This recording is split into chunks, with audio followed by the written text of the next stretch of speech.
My name is Laura, and I live in a quiet neighborhood in Ohio with my husband, Mark, and his son, Jason. Our home is the kind of place that looks picture perfect from the outside. White siding, a red front door, and a trimmed lawn with flower beds I planted myself. To neighbors, we must look like a stable family, the kind where nothing ever really goes wrong. But what people see on the surface is not always what's happening inside. Mark and I married 5 years ago after meeting through mutual friends. He was charming, steady, and hardworking, the kind of man who always seemed to know how to fix things, whether it was a leaky faucet or a stressful day. He had been divorced for a few years when I met him, and Jason, his only son, had split time between us and his mother in the early days. At first, Jason kept his distance from me. He was polite, but guarded, and I couldn't blame him. I wasn't his mother.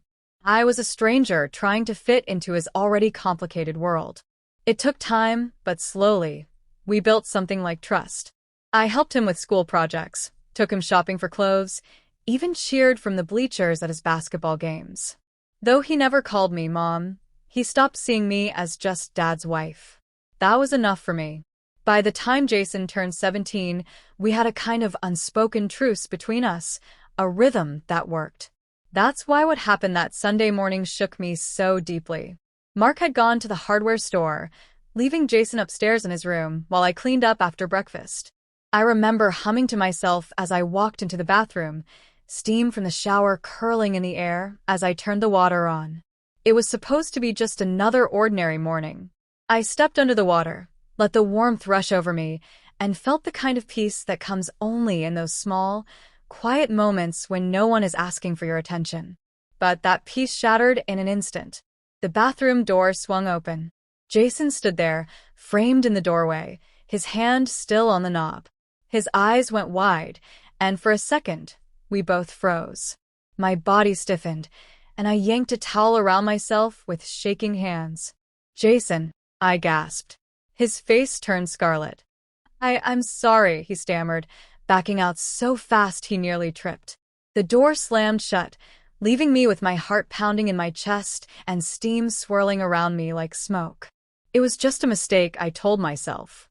He had meant to. He was a teenager, probably distracted, not thinking. Still, the look on his face haunted me the rest of the day. It wasn't just embarrassment, it was something else too, something I couldn't name, but felt deep in my bones. When Mark came home later with bags of tools, I didn't say a word about it. What good would it do? Jason was already humiliated, and pointing it out would only make things worse. So I swallowed the discomfort and pretended nothing had happened. But Jason couldn't pretend. Not completely. The next few days were different. He avoided looking at me directly, his words came out awkward and clipped, and when we were in the same room, he seemed restless, like he didn't know where to put himself. At dinner, his fork scraped against the plate as he pushed food around instead of eating. When I asked about school, he muttered one-word answers. At first, I told myself it would pass. Teenagers go through phases all the time.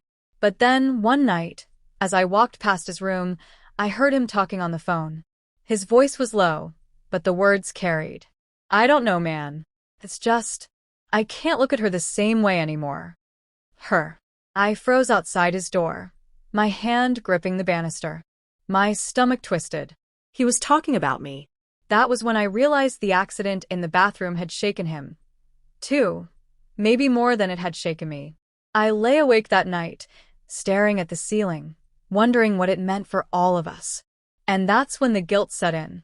Because the truth was, the bathroom wasn't the only secret I was hiding.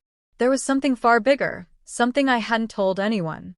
Something that would destroy my marriage if it ever came out. I hadn't been faithful to Mark.